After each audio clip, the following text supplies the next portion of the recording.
Halo everyone, balik lagi bersama gua Adit di channel Akademi Ketawa Ketiwi. Oke, balik lagi bersama gua Adit. Jadi kali ini gua akan membahas tentang ekonomi. Channel gua ini emang cuma dua ya teman-teman. Kalau nggak main game ya kita bahas seputar ekonomi. Jadi kali ini gue pengen ngasih tahu ke kalian bahwasannya Indonesia sudah masuk di fase-fase krisisnya teman-teman. Sekarang penduduk Indonesia itu sedang mengalami yang disebut adalah lipstick effect. Apa sih lipstick effect itu? Jadi gini, lipstick effect itu sejarah pertama kalinya ditemukan atau digagasi oleh Leonard Laudry pada abad 21. Setiap krisis diawali dari lipstick effect. Dari mulai krisis yang pertama tahun 1923 sampai 1933, kemudian 2001, 2008, terkecuali 2020 COVID-19, karena di tahun itu orang-orang gak ada yang beli kosmetik, karantina total, semua orang digilir ke digitalisasi. Jadi di saat zaman itu kita semua dipaksa untuk mengenal digitalisasi teman-teman. Seperti orang yang buka usaha, kalau buka usahanya bukan online atau di toko, nggak ada orang yang beli karena semua di karantina. Makanya di zaman itu kita didorong untuk mengenal digitalisasi. Kita didorong untuk gampang diawasi sama orang-orang pusat teman-teman. Mungkin kalau orang IT mengerti kenapa kita dipaksa untuk digitalisasi. Oke, kali ini gue akan membahas tentang lipstick effect yang ditemuin di abad 21. Kenapa gue bisa bilang penduduk Indonesia sudah memasuki krisis? Jadi yang telah gue amatin ya, semua bahan baku naik, inflasi gede-gedean, rupiah ke 17.800, hampir 17.900 satu dolarnya. IHSG dari 9.000 turun ke 6.100. Tandanya investor luar pun udah keluar. Ditambah kebijakan Indonesia yang menaikkan suku bunga, itu meyakinkan gua berasumsi bahwasannya banyak investor yang cabut dari negara kita, dari rupiah. Apa sih bang lipstick effect itu? Jadi dulu awal sejarahnya si Leonard ini adalah pengusaha lipstick. Di tahun 1921, berapa tadi yang gue sebutin, 1929, ketika krisis itu mulai terjadi, semua perusahaan anjlok dan tutup. Tapi perusahaan kosmetik malah laku keras karena masyarakat mengurangi pembelian yang harganya tinggi, seperti kayak rumah, mobil, tas, baju. Konsumen lebih memilih pembelian harga yang terjangkau tapi memuaskan psikologisnya, seperti kayak alat kecantikan, kayak lipstick. Dan lipstick effect tersebut ditemukan di zaman itu. Ini adalah awal permulaan dari krisis tersebut. Dan sama yang terjadi sekarang di Indonesia, yang kalian lihat kan, lu semua lihat, teman-teman semua lihat, semua harga naik. Dari mulai elektronik, kendaraan, spare part, oli naik, semua naik. Semua udah di luar batas kita ya teman-teman. ditambah kan eh, penghasilan gaji kita atau UMR di negara kita paling gede itu berapa sih? Paling ya sekitar 6 sampai 7 ya teman-teman. Dan itu masih belum bisa memenuhi kebutuhan kita, atau ya di luar dari itulah teman-teman. Jadi ditambah kayak kebutuhan pokok juga naik ya kan, otomatis kan pengeluaran juga makin bertambah, tapi gaji kita nggak naik. Di situ presentasinya yang bikin kita bertahan hidup. Psikologis konsumen atau masyarakat sendiri lebih menahan untuk beli barang-barang yang mahal, dan mereka mencari kepuasan di barang-barang yang terjangkau. Jadi contohnya itu pertama kayak coffee shop makin rame karena psikologisnya masyarakat atau warga Indonesia teman-teman. Mereka lebih milih menghibur dirinya ke coffee shop dibanding untuk rekreasi jalan-jalan jauh atau keluar kota atau kemana gitu kan. Jadi kenapa coffee shop rame tapi perusahaan-perusahaan semua tutup, kayak F&B rame kan? Tapi kenapa perusahaan-perusahaan gede tutup? Indonesia lagi mengalami lifting effect. Masyarakat cenderung ke nominal yang kecil tapi memuaskan secara psikologis, bisa dipamerkan secara psikologis. Jadi dibanding kayak mereka beli baju yang mahal, beli tas branded, mereka lebih memilih ngopi walaupun itu mahal. Itu bisa memuaskan hasrat mereka, bisa memuaskan psikologis mereka, bisa menambah dopamin di otak mereka. Ini adalah salah satu ciri-ciri kita udah memasuki yang namanya krisis. Video-video gue sebelumnya gue udah membahas krisis itu tahun 2030. Ternyata dugaan gue, ya bukan dugaan gue sih ya, banyak influencer yang ngomong, dan gue juga sempat ngeliat data-datanya ya kan, dari mulai perang segala macam. Tapi mungkin ya sekarang 2026 ini adalah awal dari krisis yang bakal kita hadapi. Siap nggak siap, kita akan ngadapin krisis tersebut. Ini adalah tanda sebuah krisis terjadi. Jadi dari kita harus belajar lah ya, dari krisis-krisis terdahulu, krisis ekonomi terdahulu sampai krisis sekarang itu selalu berulang teman-teman. Jadi kita harus belajar untuk menghadapi sebuah krisis tersebut. Kita harus adaptasi. Kalau kita nggak bisa adaptasi, kita bisa hancur teman-teman. Ini ekonomi lagi disusun ulang, semua lagi ditata ulang. Karena di setiap krisis terjadi, pasti ada orang-orang yang bisa mengambil kesempatan tersebut.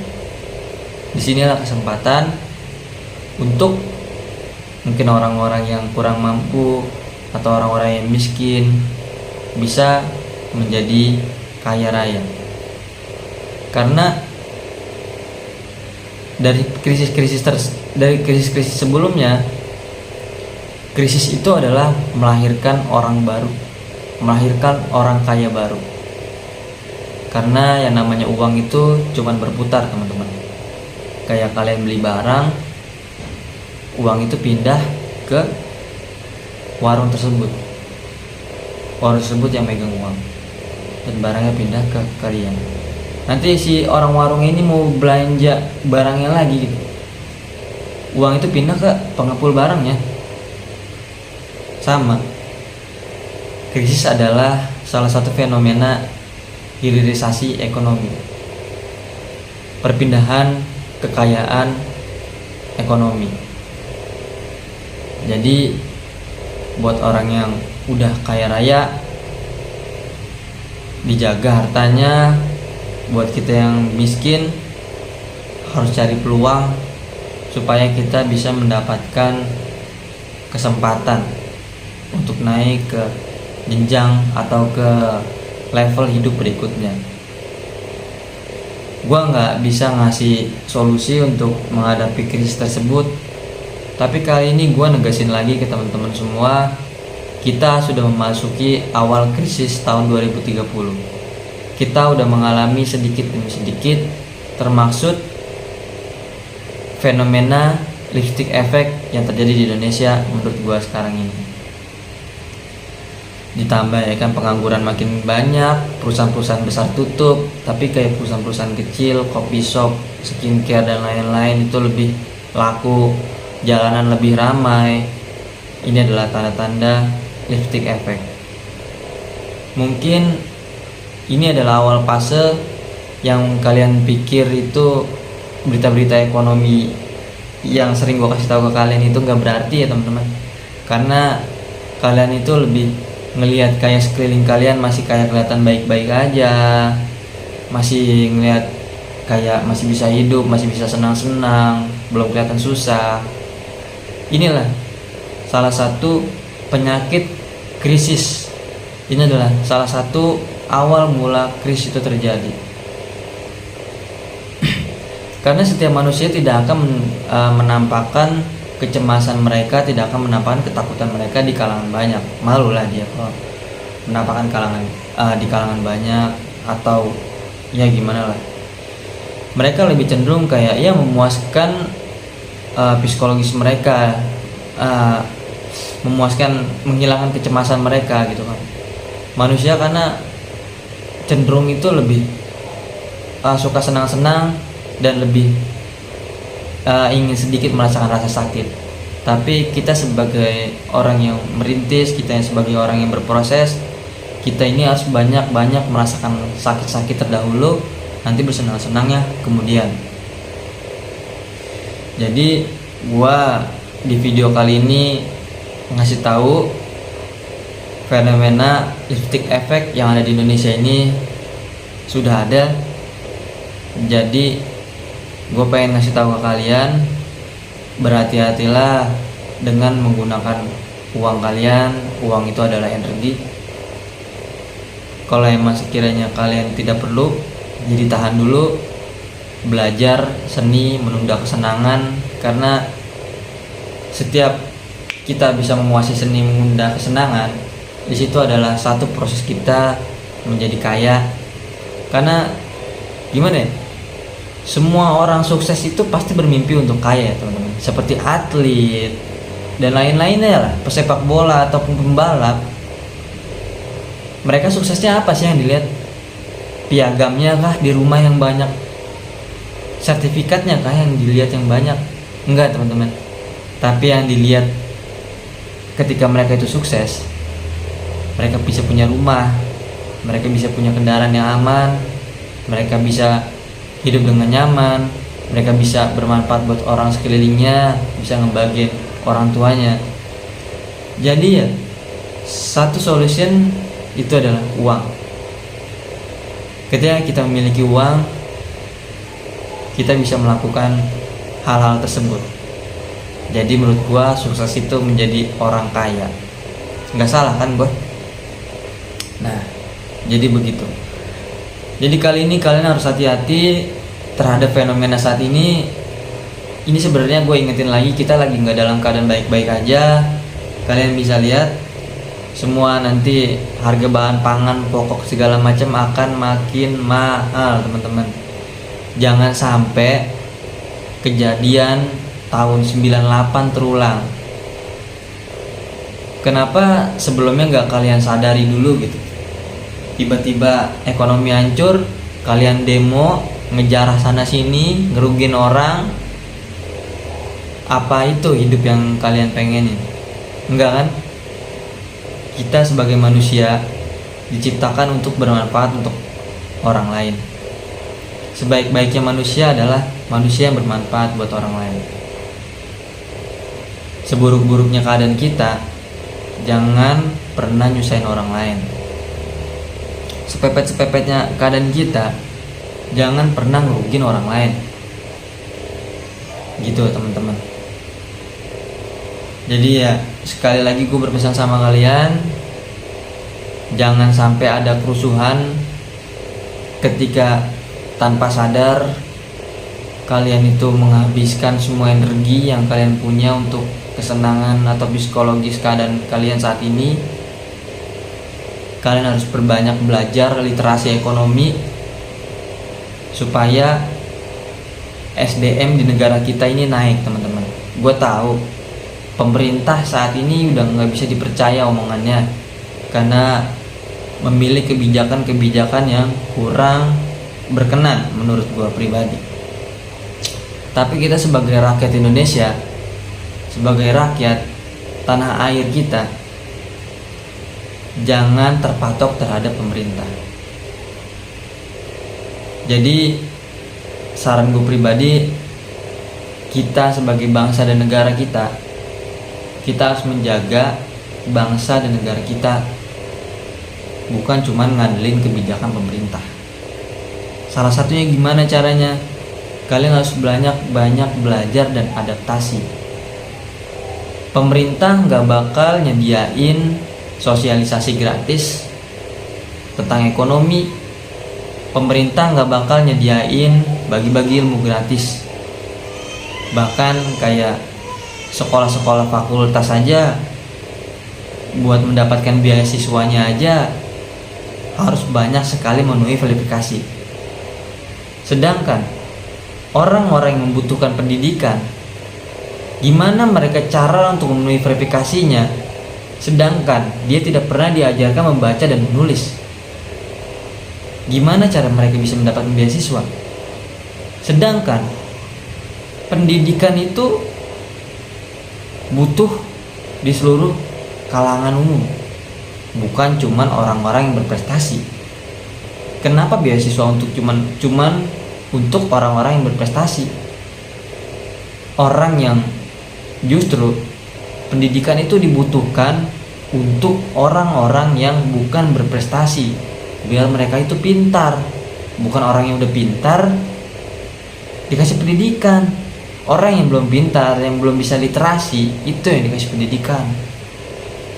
Oke, jadi kali ini gue berpesan sama teman-teman semua, jangan tenang di keadaan kayak gini. Gue bukan bikin chaos juga ya teman-teman ya, tapi gue lebih pengen kalian tuh waspada. Gue cuma ngingetin di sini kita sedang memasuki awal fase krisis. Jadi ya semoga kalian bisa belajar banyak. Jadi suatu waktu boom, meledak, semua lebih mahal, menanjak 100 atau 50% kali lipat yang ada di pengeluaran kalian gak kaget. Karena sekarang ditutup oleh fenomena lifting effect. Jadi kali ini kalian harus waspada. Oke. Jadi 2030 itu udah bukan dongeng, omong-omong gitu kan. Emang sekarang hidup kalian masih kelihatan enak, tapi kita nggak tahu 5 tahun lagi ke depan akan jadi apa.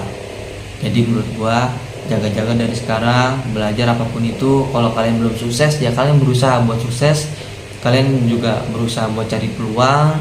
Dan satu lagi pesan gua, belajar untuk diri sendiri, jangan jadi bodoh dan jangan merugikan orang lain teman-teman. Jangan kalian bodoh dan jangan kalian salahkan orang lain. Jangan merugikan orang lain dan tetap bermanfaat untuk sesama. Oke, kali ini gue seperti biasa ngonten malam-malam, tapi hari ini gue nggak kerja, jadi gue ngonten di sekitar jam 11 sampai jam 12. Oke, see you next time. Good night, all.